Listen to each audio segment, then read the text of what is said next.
Assalamualaikum warahmatullahi wabarakatuh. Perkenalkan saya Yuni Linasari NPM 19160122 dari Prodi PGSD 5C. Di sini saya akan menjelaskan terkait hasil observasi pembelajaran di SDN 1 Kebonjeruk. Tepatnya di Jalan Adi Sucipto, Kecamatan Tanjung Karang Timur, Kelurahan Kebonjeruk, Kota Bandar Lampung. Baik, pertama-tama saya akan menjelaskan bagian pada bab 1 pendahuluan, yaitu deskripsi umum observasi pembelajaran. Istilah observasi berasal dari bahasa Latin yang berarti melihat atau memperhatikan. Kegiatan observasi pembelajaran ini dimaksudkan untuk mengamati pelaksanaan pembelajaran di kelas pada jenjang pendidikan dasar. Kemudian yang kedua ada tujuan observasi pembelajaran. Yang pertama untuk mengetahui profil sekolah di SDN 1 Kebonjeruk. Yang kedua untuk mengetahui visi dan misi sekolah di SDN 1 Kebonjeruk. Yang ketiga untuk mengetahui kurikulum dan perangkat pembelajaran seperti silabus, RPP, program tahunan, program semester, kalender pendidikan yang digunakan guru kelas 5A di SDN 1 Kebonjeruk. Yang keempat, untuk mengetahui strategi pembelajaran yang digunakan oleh guru kelas 5A di SDN 1 Kebonjeruk. Yang kelima, untuk mengetahui bagaimana pemanfaatan iptek dalam pembelajaran di kelas 5 SDN 1 Kebonjeruk. Yang keenam, untuk mengetahui interaksi peserta didik di kelas 5A SDN 1 Kebonjeruk. Dan yang terakhir, untuk mengetahui pengelolaan kokurikuler serta ekstrakurikuler di SDN 1 Kebonjeruk. Kemudian yang ketiga ada ruang lingkup observasi pembelajaran. Saya selaku observer melakukan pengamatan dengan membaur pada saat kegiatan pembelajaran. Sedangkan metode yang digunakan pada saat observasi pembelajaran ini yaitu menggabungkan antara observasi non-partisipan dengan observasi partisipan, di mana observer tidak terlibat secara langsung dalam pembelajaran. Namun, pada saat tertentu, masuk dalam kegiatan pembelajaran untuk memperoleh data yang dibutuhkan. Kedudukan observer dalam kegiatan pembelajaran adalah melakukan pengamatan terhadap aktivitas guru dan peserta didik, serta mencatat hal-hal terkait hasil dari pengamatan. Kegiatan observer dalam kegiatan pembelajaran dilakukan seminimal mungkin agar tidak mempengaruhi arah proses pembelajaran. Untuk melengkapi hasil pengamatan, observer mengajukan pertanyaan setelah kegiatan pembelajaran selesai kepada guru terkait profil sekolah, visi misi sekolah, kurikulum, dan perangkat pembelajaran yang digunakan guru seperti silabus, RPP, Prota, Promas, maupun Kaldi, strategi pembelajaran yang digunakan guru, pemanfaatan iptek dalam pembelajaran, interaksi peserta didik, serta bagaimana pengelolaan kegiatan ekstrakurikuler maupun kokurikuler. Baik pada bagian kedua yaitu pembahasan, yang pertama ada profil sekolah. Dan profil sekolah di SDN 1 Kebonjeruk bisa dilihat di samping sini. Adapun visi dari SDN 1 Kebonjeruk ini yaitu mewujudkan siswa dan siswi yang unggul dalam berprestasi berdasarkan iman dan takwa, serta berkarakter melalui program cinta terhadap lingkungan. Kemudian ada misi dari sekolah ini yaitu yang pertama menciptakan suasana belajar yang kondusif, menyenangkan, gembira, dan berkualitas. Kemudian yang kedua, menciptakan siswa yang taat ibadah, membentuk sikap dan perilaku yang baik, sopan, berkarakter, dan berakhlak. Yang keempat, menanamkan sikap disiplin terhadap seluruh warga sekolah. Kemudian yang kelima, melatih siswa untuk cinta terhadap lingkungan yang aman, bersih, dan nyaman. Yang keenam, menciptakan suasana kekeluargaan terhadap seluruh warga sekolah. Yang ketujuh, pembiasaan 3K, yaitu kebersihan diri, kebersihan kelas, dan juga kebersihan lingkungan. Yang terakhir atau yang kedelapan yaitu pembiasaan 3S, yaitu senyum, sapa, dan salam.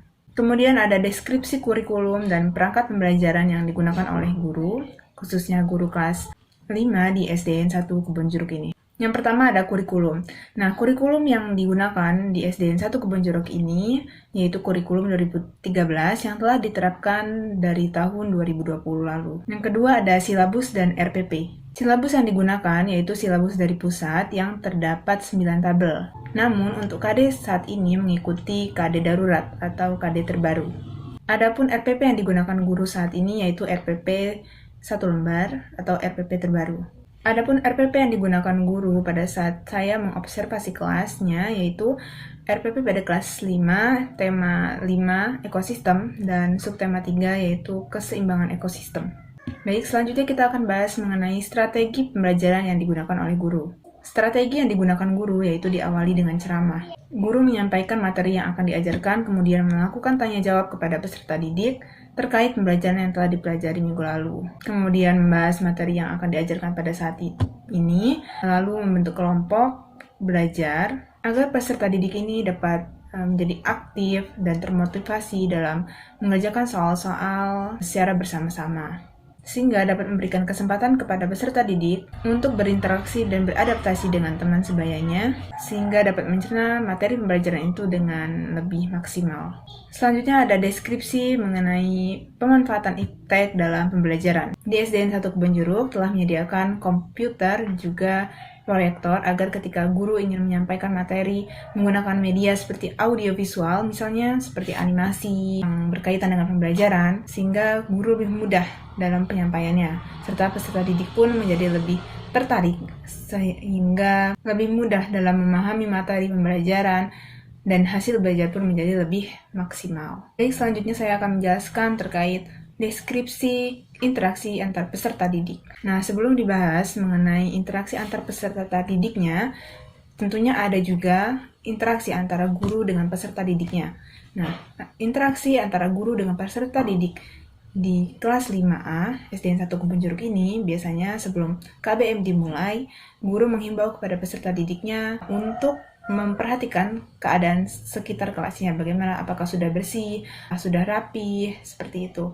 Kemudian apabila kelas sudah bersih, maka pembelajaran pun siap untuk dimulai. Selain itu, kedisiplinan peserta didik seperti datang tepat waktu, memakai sepatu berwarna hitam, dan sebagainya itu selalu dihimbau oleh guru kelas khususnya, namun masih ada siswa yang melanggar. Nah, adapun interaksi antar peserta didik, misalnya ketika guru membentuk suatu kelompok belajar atau bisa disebut dengan pembelajaran kooperatif. Nah, beberapa kelompok ini dapat melakukan atau menerapkan diskusi dengan baik, namun beberapa kelompok lainnya masih ada yang suka mengobrol sendiri, tidak mengerjakan tugas kelompok dengan baik, dan sebagainya. Nah, di sini biasanya guru kelas itu menegur dan menasihati kelompok belajar yang belum dapat melaksanakan diskusi dengan baik tersebut.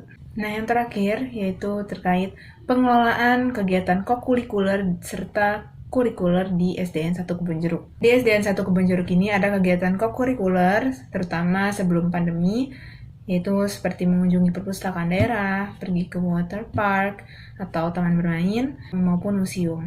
Nah, adapun kegiatan ekstrakurikuler di SDN 1 Kebonjeruk ini, ada ekskul pramuka misalnya, itu adalah ekskul yang diwajibkan untuk kelas 4, 5, dan 6.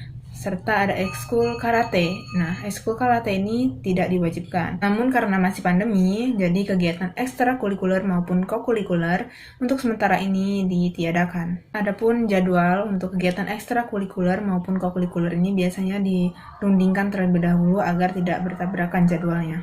Setiap kegiatan kokurikuler maupun ekstrakurikuler ini memiliki pembinanya masing-masing. Terutama ekskul pramuka biasanya sebagian guru kelas itu menjadi pembina atau pengawas yang dilakukan secara bergantian. Adapun untuk ekskul karate itu ada pembinanya sendiri yang didatangkan dari luar sekolah. Baik, yang terakhir pada bab 3 penutup ini terdapat kesimpulan dan saran. Adapun kesimpulan yang dapat saya ambil dari hasil observasi pembelajaran di SDN 1 Kebonjeruk yaitu meliputi kurikulum dan perangkat pembelajaran yang digunakan oleh guru, strategi yang digunakan oleh guru, pemanfaatan iptek dalam pembelajaran, serta interaksi peserta didik sudah berjalan dengan cukup baik. Hanya saja karena pandemi, maka pengelolaan kokurikuler serta ekstrakurikuler itu sementara ini ditiadakan. Adapun saran yang dapat saya berikan setelah observasi pembelajaran di SDN 1 Kebonjeruk ini yaitu pembiasaan disiplin peserta didik di SDN 1 Kebonjeruk perlu ditingkatkan kembali mengingat masih ada beberapa peserta didik yang melanggar seperti datang tidak tepat waktu, kemudian memakai sepatu tidak hitam, dan sebagainya. Jadi di sini perlu adanya kerjasama antara guru dengan orang tua atau wali murid yang bersangkutan agar penerapan kedisiplinan di SDN 1 Kebonjeruk ini dapat ditingkatkan kembali. Baik, itu saja yang dapat saya sampaikan. Kurang lebihnya saya mohon maaf. Saya akhiri. Wassalamualaikum warahmatullahi wabarakatuh.